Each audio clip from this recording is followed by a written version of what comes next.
We just witnessed one of the best fights that I've seen in the past couple of anime seasons, and most importantly, the best Dragon Ball Daima fight yet, with episode 8. And it is an absolute disgrace what's happening to this series. We are getting such a high quality anime with amazing adventures and action nearly every episode, and there's been multiple fights in Daima over 8 episodes that have just been, did I just witness that? There was the bar fight early on, which was very Cowboy Bebop level animation and fight scenes. There was Glorio versus, of course, Goku a couple weeks ago, which was insane. And we just collected one of the Dragon Balls from the Demon World, and Goku goes up, and just the animation and directing was insane. And so few people are watching it. I'm gonna hope that Japan does what they do best, which is when the West decides to not appreciate a goated anime, they continue to watch it. That's why we still have To Your Eternity or Dr. Stone seasons, because Japan be holding that together. And I understand that Dragon Ball is a very large fandom, and there are some people who legitimately just are like, I only want stuff that's like Super. And sure, okay, this was Toriyama's last work before he died. Something that he was passionate about. And the fans are sleeping on it because they're kids again. Or, it's not what Dragon Ball's... All I see week after week is people say, this is the most Dragon Ball feeling Dragon Ball anime in years. It's way more similar to the original. But the thing is, what blows my mind is if there was very little fights, I could understand why there might be a divide in the fandom, right? Because, hey, some people just want to see some crazy fights in Dragon Ball. If that's what you want, I get it. But they give that. But they also give you great story and world building, and people are sleeping on greatness. It is a disgrace at how few people are... And this... There's not even the excuse that it airs on a busy day. There's barely anything airing on Fridays. The fact that we are in an anime season where Dragon Ball is one of the least viewed shows in the English-speaking side of the anime community is the most insane thing ever. Every episode has a polished fight of some sort, on top of great characterization and world building, and people be sleeping on it. Make it make sense. Full live reactions over on Patreon. If you want to see my full and get thought to any of this Dragon Ball greatness, you know it's over there exclusively. So, I watched both episodes 7 and 8 today, and damn, I'm kind of glad I didn't have that weekly wait, because as soon as episode 7 finished, and I was like, oh, we gonna throw hands. It was good. Though I have a major question. So, to get the Dragon Ball, we knew we had to fight these big armored guards, right? There was 3 of them. So we go up against number 3. And of course, Goku wins. But there's more. He's like, okay, if you do this next part of the challenge, you get it. I can't make this make sense. So, you fight the big boy, and if you beat him, he then gives you part 2. And part 2 is not another fight. Part 2 is a cup game. Here's the Dragon Ball, here's 5 cups. Figure out which one it's under. Turns out it's behind him because he throws it. How in God's name does that make sense? If this was the first part of the test, I would understand. Because like, hey, you want to challenge me to a fight? First, find it under the right cup. It's a little silly and ridiculous, but sure, you found it, so now you have the honor of challenging me to a fight. I could see that. But imagine if this wasn't Goku, right? Imagine you just beat this man senseless, and he says, hey, I submit. Now you have to do the cup game. Most people would probably just kill the man right then and there. Be like, I just bodied your ass, and you're telling me I have to do a party trick game? No, I'm good.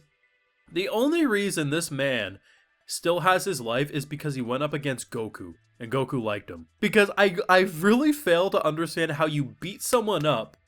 They say, I surrender. Now if you do the cup game, I'll give you the Dragon Ball. Bitch, I'm gonna just smack your ass around more. It's hilarious. I love it, but it just caught me by surprise. Now, the fight was insane. And up until this point, the 2 best fights were, in my opinion, the bar fight and then Goku versus Glorio. I think I would give the bar fight still a bit of the edge. There's something about that fight that was just so Cowboy Bebop level inspired that I love. But this fight is easily the best we've seen, period. The thing about it is they don't really take shortcuts at all. There's no holding on to close-ups so they don't have to animate things. There's no pulling it back so far that you don't have to...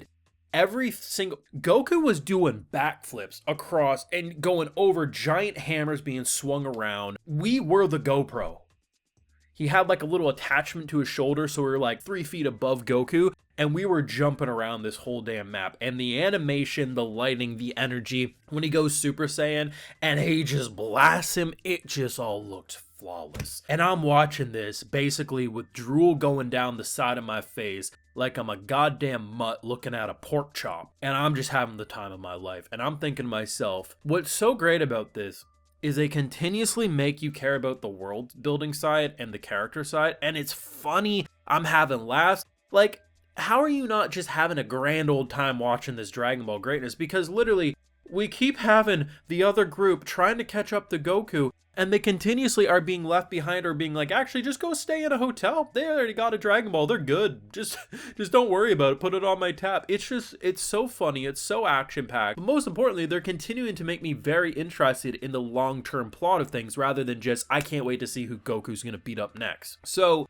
we get quite a big reveal at the end of the latest episode where basically what ends up happening is the sister, who we know is working with Gloria, and we know some weird shit's going on. I'm still hoping he's going to try to double cross her at some point, or he just has a change of heart because it ain't looking good right now. But essentially, she's the embodiment of work smarter, not harder, where she's like, I'm going to use the Dragon Balls. And this old bitch over here is like, what are you talking about? He's like, man, don't worry, I got some people on it. Goku's going to go do all the heavy lifting with his pal. And essentially the Dragon Balls are going to be stole from him and given to this bitch. Work smarter, not harder.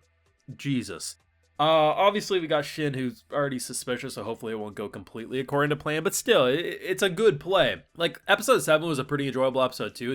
It's more on the adventuring side, you know, trying to get to our destination without getting caught and some fun stuff. But episode 8's really what everyone's going to be talking about from the past couple of weeks, and understandably so. But like, even when it's slower, it's still such like, these episodes do fly by. Like, they feel like 10 minutes to me. Like, that's how quickly they go by. And I get it that Dragon Ball is a very divided fandom of what types of content they like. But what I don't get is I don't think there's been a single episode other than, no, even the first, there's been a fight of some sort every episode. And for the most part, half of these episodes have had a large fight. So it shouldn't feel slow to people who even just want the adventure. And like, this is Toriyama's last work. Why would you not want to watch it? I don't get it. It's a disgrace, in my opinion, that so many people be sleeping on this. But hey, you know what? Opinions. If people just simply just don't like it, whatever.